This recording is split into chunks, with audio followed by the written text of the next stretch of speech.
à te faire des histoires pour que tu te décourages et que tu dises, moi je suis fatigué de ces choses depuis que j'ai commencé à prier et que tu fasses demi-tour.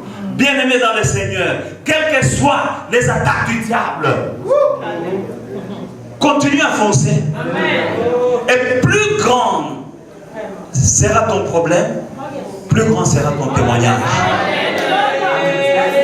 Je vais répéter pour quelqu'un.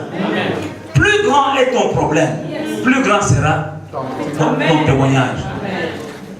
Petit problème, petit témoignage. Si tu as un petit problème, tu as un petit témoignage. Non, non, ça fait des jours que je n'avais pas mangé, mais j'avais prié, Dieu m'a donné à manger. Ça, c'est un petit problème et c'est un petit témoignage. Mais celui qui a de gros problèmes, il a un gros témoignage. Mais plus grand sera ton témoignage, plus grand sera aussi l'attaque. Mais Dieu t'a déjà équipé de la force dont tu as besoin pour surmonter n'importe quelle attaque du diable. Si Dieu permet que tu sois attaqué, il ne t'a pas abandonné. Il sait que tu es assez, il te connaît. Il sait que comment il t'a fait. Il sait que tu as la force de surmonter. Pour la gloire de son nom. Dans ton problème, il y a la gloire de Dieu. Les sœurs de Lazare, quand on est venu dire que Lazare est mort, il dit cette maladie n'est pas pour la mort, mais c'est pour la gloire de mon Père. Il y a un aveugle.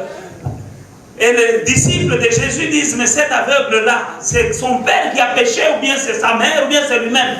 Jésus dit, ce n'est ni son père, ni sa mère, ni lui-même, mais c'est pour que mon Père soit glorifié. Alléluia. Dieu va se glorifier à travers tes problèmes. Amen. Il y a des gens de ta famille qui connaîtront Dieu à travers ton témoignage. Il y a des gens qui connaissent ton problème et qui savent que c'est fini, qui croient qu'il n'y a pas de solution pour toi. Mais quand Dieu va se glorifier, il y a des gens qui diront, oui, c'est vrai, leur Dieu là, c'est un vrai Dieu. Nous connaissons notre soeur, nous connaissons notre frère. S'il est arrivé là-bas, ça, il n'y a que leur Dieu là qui le prie. Voilà comment quelqu'un viendra à ton Dieu à travers ton témoignage. Bien-aimés dans le Seigneur, nous devons avoir une conversation interne positive, celle qui se focalise sur les promesses divines, sur la vision de Dieu pour nous.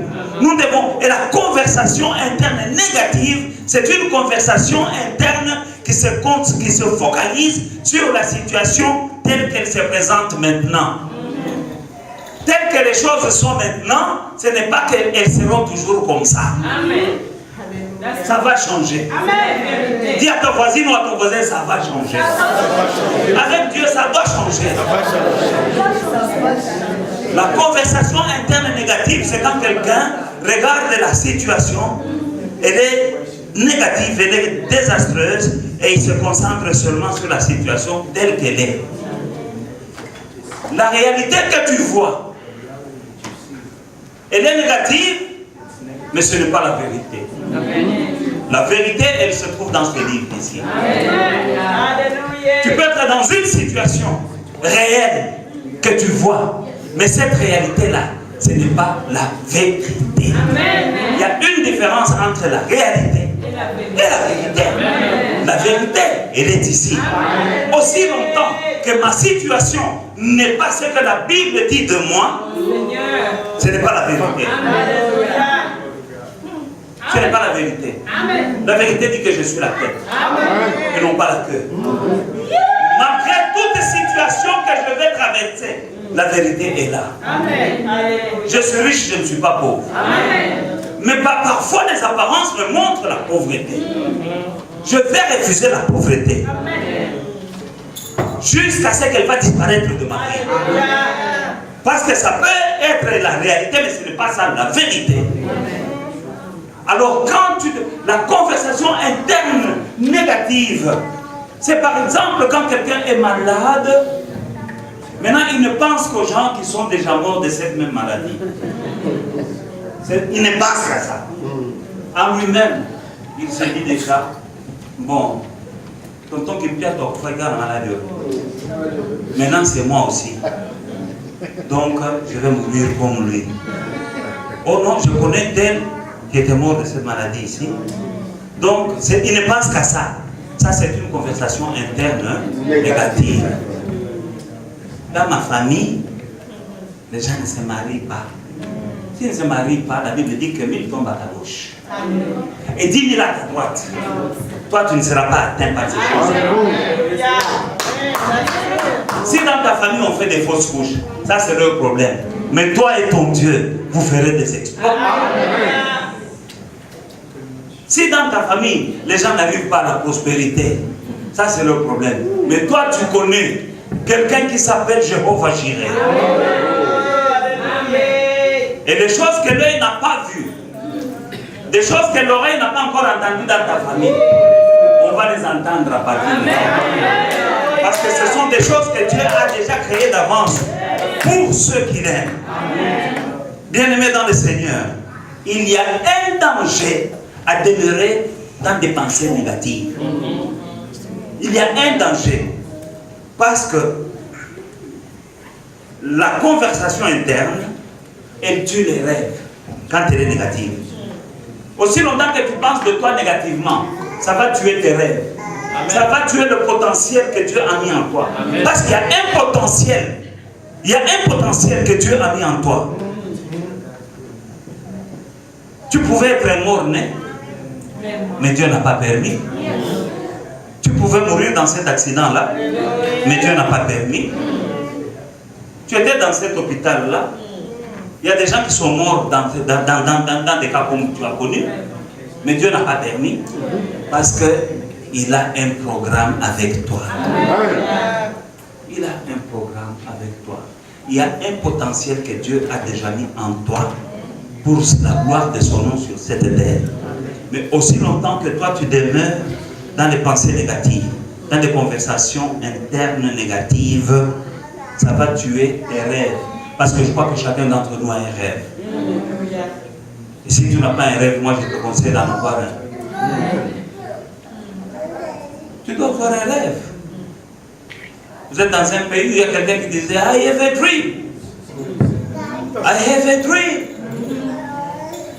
Alléluia. Amen. Joseph avait un dream. Le rêve est très important dans la vie de quelqu'un. C'est tellement important qu'on a failli tuer Joseph à cause de ses rêves. Le rêve est très important dans ta vie. Tu dois avoir un rêve. Mais quand tu demeures dans la conversation interne négative, alléluia, amen, ça va tuer tes rêves. Ça va tuer le potentiel que Dieu a mis en toi. Ça va tuer tous les espoirs. Oui. Ça a le potentiel de tuer tout ce que Dieu a placé en toi.